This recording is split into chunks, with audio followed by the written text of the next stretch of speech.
कौन बनेगा नेता। नगर निगम के चुनाव पास आने वाले थे। पूरे कानपुर शहर में टिकट को लेकर मारामारी शुरू थी, लेकिन सबसे ज्यादा चर्चा में वार्ड नंबर 40 की सीट थी। वो इसलिए क्योंकि इस बार वहां की सीट महिला के लिए आरक्षित थी। अब सवाल ये था कि चुनाव लड़ेगा कौन। इससे पहले ठाकुर साहब वहां से पार्षद थे और इस बार उन्होंने अपनी पत्नी सीमा ठाकुर को टिकट दिलवाई और ठाकुर साहब की शान के कारण सीमा जी ने 20,000 वोटों से चुनाव जीत लिया। अरे बधाई हो सीमा भाभी, अब तो आप वार्ड की पार्षद बन गई हैं। अब तो हमारे काम आप ही करवाएंगी। अरे ये तो सिर्फ नाम की पार्षद बनी है, वो तो महिला सीट आ गई, वरना पार्षद तो मुझे ही बनना था। अब भले ही चेहरा इसका होगा, लेकिन पावर तो मेरी ही होगी। अरे वाह भाई साहब, क्या दिमाग लगाया है आपने भी। आइए आप लोग, खाना लगा दिया है सबके लिए। सीमा जी पार्षद बन चुकी थीं, फिर भी उनकी एक ना चलती। सारे काम ठाकुर साहब खुद ही संभाल लेते और जहां जरूरत पड़ती वहां सीमा जी का अंगूठा लगवा लेते। सीमा जी ज्यादा पढ़ी लिखी भी नहीं थी। एक दिन ठाकुर साहब और सीमा एक प्रोग्राम में जाते हैं। अरे ठाकुर साहब, आप आ गए। ओहो, पार्षद मैडम भी आ गई हैं। स्वागत है आप दोनों का। लगता है हमारे पार्षद फंड का सही इस्तेमाल हो रहा है। चलिए अब उद्घाटन करते हैं। ये लीजिए ठाकुर साहब कैची, आप ही सबसे पहले प्रवेश कीजिए। सब लोग आगे निकल जाते हैं और सीमा जी पार्षद होने के बावजूद भी पीछे खड़ी रह जाती हैं। वो देखती हैं कि वेलकम बोर्ड पर उनका नाम है, लेकिन महिला होने के कारण कोई उनका सम्मान नहीं कर रहा। अगले दिन एक आदमी उनके घर आता है। अरे ठाकुर साहब नमस्कार।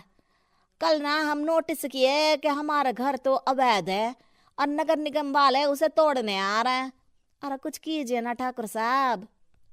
देखो भाई, मैं तो ज्यादा कुछ कर नहीं सकता, पर अगर तुम सबकी जेब गर्म कर दो तो कुछ हो सकता है। कुल मिलाकर 4 लाख लगेंगे। अरे 4 लाख ठाकुर साहब? अरे भाई, मैं अपने लिए नहीं मांग रहा हूँ। दरोगा है, इंजीनियर बाबू है, बड़े साहब है, सबको देना पड़ता है ना थोड़ा थोड़ा। बोलो है मंजूर? तभी वहां अचानक सीमा जी आ जाती हैं। अरे ये आप क्या कर रहे हैं? पहले इन्हीं लोगों से तो आपने वोट मांगे, अब इनसे ही पैसे ले रहे हो। अरे चुप रहो तुम, तुम्हारा काम है सिर्फ अंगूठा लगाना, तुम वही किया करो। मुझे दूसरे काम तुम मत सिखाओ, समझी? और तुम ना जाओ, अब पैसे लेकर आओ, वरना जेसीबी किसी भी वक्त आती होगी। सब कुछ ऐसे ही चलते रहता है। एक दिन सीमा जी और ठाकुर साहब को एक लोकल मीटिंग में बुलाया जाता है। वहां पर कई और अधिकारी लोग भी मौजूद रहते हैं। अब मैं चाहूंगा कि ठाकुर साहब हमारे बीच 2 शब्द कहें। मेरे प्यारे भाइयों और बहनों, आज मेरा सौभाग्य है कि मैं आप सबकी सेवा दिन रात कर पा रहा हूं। आपने मेरी पत्नी को भारी मतों से जिताया है, इसलिए मैं आप सभी का शुक्रगुजार हूं। मैं आप सबसे वादा करता हूं कि हमेशा की तरह हमारे वार्ड में किसी को कोई तकलीफ नहीं आने दूंगा। सभी लोग तालियां बजाने लगते हैं। अब मैं माननीय पार्षद मैडम को स्टेज पे बुलाना चाहूंगा। अपने नाम को बुलाया सुनकर सीमा जी एकदम चौंक जाती है। उन्हें बिल्कुल उम्मीद नहीं थी कि इतनी बड़ी जगह उन्हें मंच पर बुलाया जाएगा। जैसे तैसे वो मंच पर चढ़ती हैं। ऊपर जाते ही सीमा जी को सारी पुरानी बातें याद आ जाती हैं कि किस तरह उनके पति उन्हें कभी भी आगे बढ़ने नहीं देते और उनके नाम से गलत काम करते हैं। वो बोलने लगती हैं। मैं आपके वार्ड की पार्षद सीमा हूं। आप में से बहुत कम लोग ही मुझे जानते होंगे, क्योंकि इससे पहले मुझे कभी ऐसा मौका ही नहीं मिला।